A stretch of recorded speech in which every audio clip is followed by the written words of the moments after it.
चुकी है। ऐसे में जो बीजेपी के जो आरा में नींव डालने में जिनकी भूमिका थी, बाबू जितेंद्र सिंह जी, जो एक बार संदेश विधानसभा से चुनाव भी लड़े थे। आज क्या स्थिति है चुनाव की और पुराने जो कार्यकर्ता थे उनकी क्या स्थिति है पार्टी में, आइए मैं इनसे जानने का प्रयास करूंगा। सबसे पहले अभी फ़िलहाल क्या हो रहा है? पहले तो मैं आपके चैनल को आपको इसके लिए बधाई दे रहा हूँ, धन्यवाद दे रहा हूँ कि आपने आकर के पुराने कार्यकर्ताओं से आप मिल रहे हैं। इसके लिए आपको बहुत बहुत बधाई। तो ये अभी चूँकि आप क्या स्थिति में अभी हैं चुनाव, अभी राजनीति में अभी? हम देखिए 1980 से जब से भारतीय जनता पार्टी का स्थापना हुआ उस समय से आज तक भारतीय जनता पार्टी का एक कार्यकर्ता के रूप में रहा हूँ। मैं 80 में उद्वत नगर प्रखंड का प्रखंड अध्यक्ष था और हरेंद्र सिंह जब किसान मोर्चा के अध्यक्ष हुए थे तो मैं जिला का उपाध्यक्ष था। उस समय हुकुमदेव नारायण यादव जी केंद्र में मंत्री थे और हर एक कार्यक्रम में मैं 1980 से लेकर अभी तक काम करते आ रहा हूँ।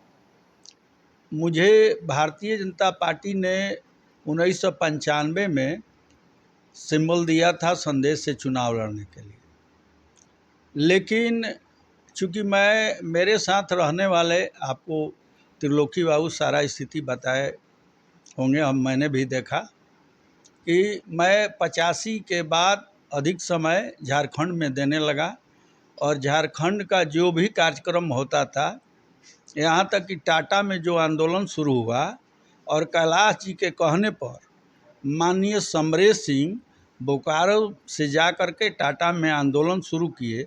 चूँकि टाटा में जमशेदपुर में पार्टी की स्थिति कमज़ोर हो गई थी और कैलाश जी ने कहा कि समरेश जी आप ज़रा जमशेदपुर को देखिए।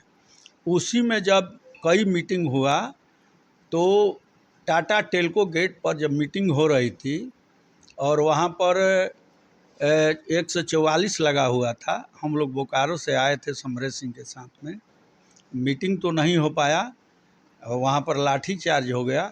उसी में माननीय अमरिंदर बाबू को डिसमिस कर दिया गया, लेकिन हमारे नेता इंदर सिंह नेमधारी और समरेश सिंह ने 89 में इनको जमशेदपुर से लोकसभा का टिकट दिलवाया और पार्टी टोटल वहन की, टोटल इनका जो खर्च था और इनके माध्यम से भी, चूँकि इनका भी 20 बरस तक वहाँ के जिला अध्यक्ष रहे थे और 10,000 मतों से ये चुनाव हार गए। इसके बाद राजनीतिक परिदृश्य बदलते गया। आप जब चुनाव लड़े थे उस समय आपके साथ क्या हुआ? हमारे साथ यही हुआ कि समरेश सिंह 1990 में, 90 की बात बता रहे हैं, नेमधारी जी थे। 89 में लोकसभा का चुनाव हुआ, उसमें कोई विवाद नहीं हुआ, लेकिन 1990 के विधानसभा के चुनाव में जो जनता दल उस समय था, जनता दल से समझौता हुआ तो कुछ सीटों पर झारखंड का जो सीट था वह बीजेपी और जनता दल में समझौता हुआ कि यहाँ से कोई चुनाव दोनों दल आपस में मिलकर, लेकिन कुछ जगह था बिहार का जो एरिया पड़ता है, यहाँ पर हुआ कि नहीं दोनों दल अपना चुनाव लड़ेंगे और उसी में माननीय नेमधारी जी के साथ मैं उनके साथ कार्यालय में बैठा हुआ था।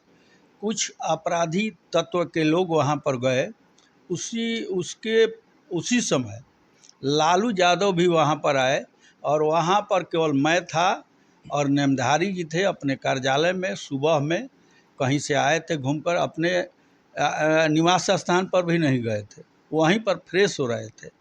उसी समय लालू जी आए, 10 मिनट बात किए, इसके बाद चले गए, हम भी चले गए, लेकिन कुछ शरारती तत्व वहाँ पर आए और नेमधारी जी को उल्टा सीधा बोला।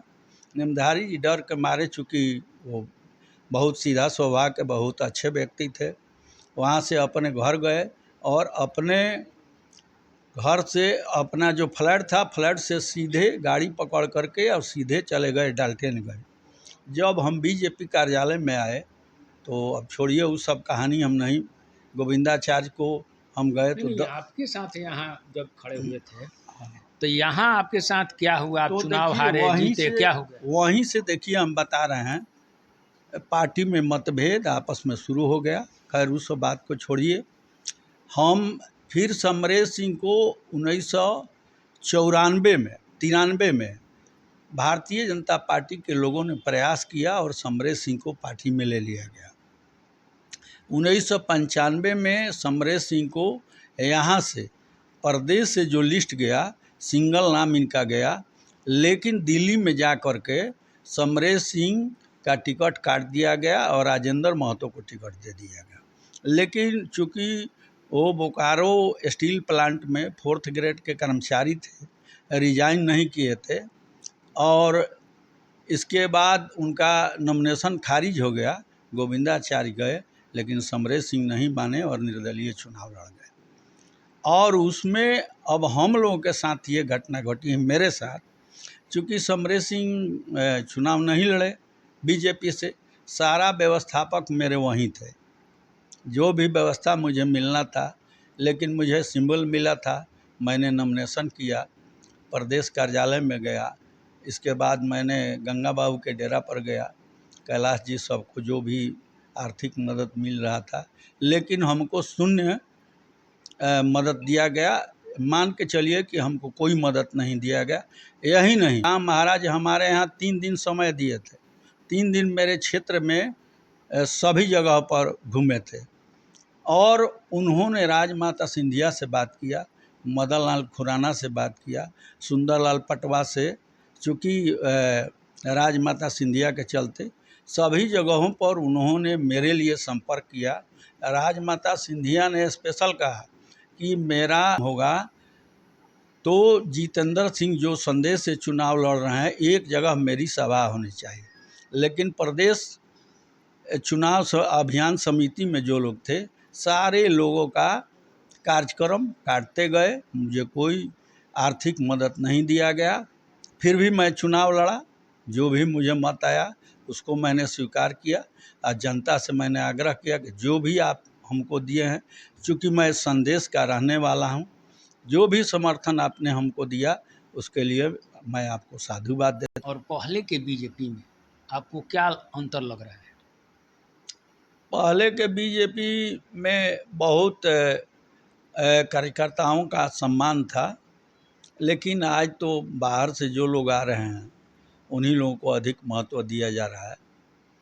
और आज भी हम भारतीय जनता पार्टी में हैं, आगे भी हम जो भी एनडीए का प्रत्याशी संदेश से हो, आरा से हो, कहीं से भी भोजपुर जिला में होगा, मैं पैक्स अध्यक्ष भी हूँ, व्यापार मंडल का भी डायरेक्टर हूँ और सभी 228 पैक्स हैं, उसमें लगभग हमको उम्मीद है कि 200 पैक्स भारतीय जनता एनडीए के समर्थन में हैं।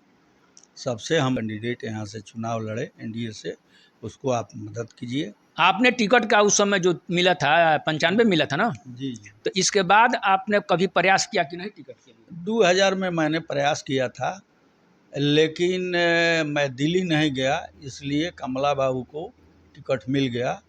और प्रमोद महाजन जी आए थे संदेश में, जब उनके मीटिंग में त्रिलोकी सिंह के बगल में और बीच में प्रमोद महाजन जी बैठे हुए थे, तो सारे लोग आकर के हमसे मिल रहे थे, तो उन्होंने कहा कि इनको क्यों नहीं टिकट दिया गया, ये पहले से चुनाव लड़े हैं। लेकिन यहाँ पर ग्रुप के राजनीति में हमको माइनस कर दिया गया और उसके बाद से गुटबाजी जिला में बहुत स्तर तक बढ़ गया था और उसके चलते जो ज़मीनी कार्यकर्ता थे, आपस में लड़ने के कारण प्रदेश में हम लोग जाते थे तो यही होता था कि ये चुनाव लड़ेंगे, वो लड़ेंगे, लेकिन एक दूसरे का शिकायत सभी लोग करते थे। इसके चलते प्रदेश नेतृत्व तो अपने मन से जिसको चाहे टिकट दिया, यहाँ के कार्यकर्ताओं को दरकिनार किया गया और उसमें हम भी सफ़र कर गए। आज जो चुनाव समिति जो है, जो वरिष्ठ लोगों के पास आते हैं लोग।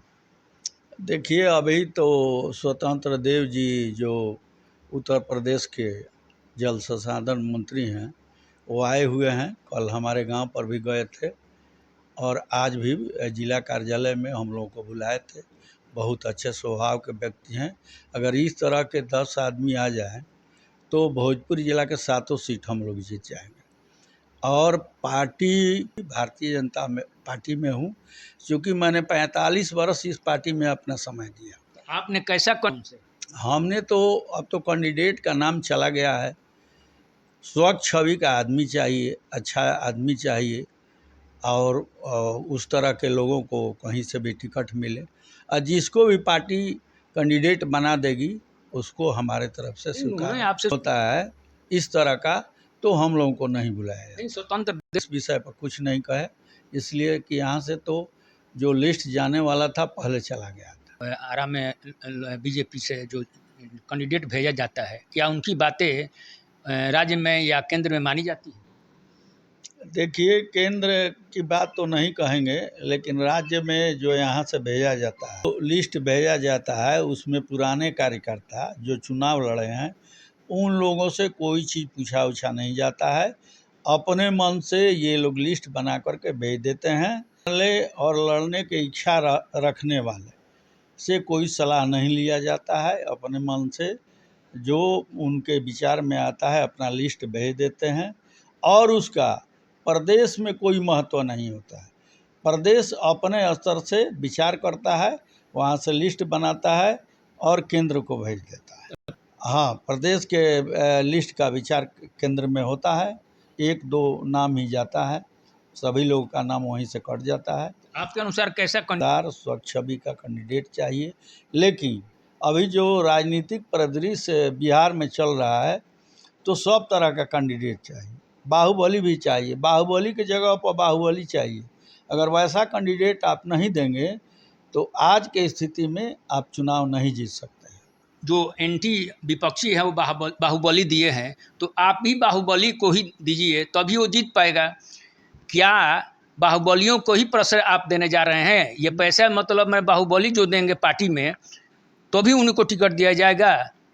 जी नहीं, वो स्वच्छ छवि के लोग जो पार्टी के कार्यकर्ता हैं उन लोगों को टिकट मिलना चाहिए।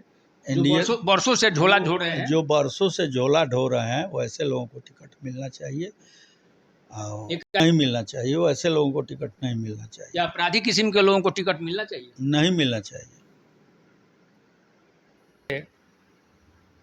जितेंद्र सिंह जी ने कहा कि बीजेपी से स्वच्छ छवि के प्रत्याशी को टिकट दिया जाए तो वह चुनाव जीत सकता है, और हम लोग चुनाने में उनको जिताने में मदद करते। लकी टुडे टीवी आगे से और भी कार्यकर्ताओं से आपको मिलाने का काम करेंगे। तब तक के लिए मैं आपसे विदा लेता हूँ।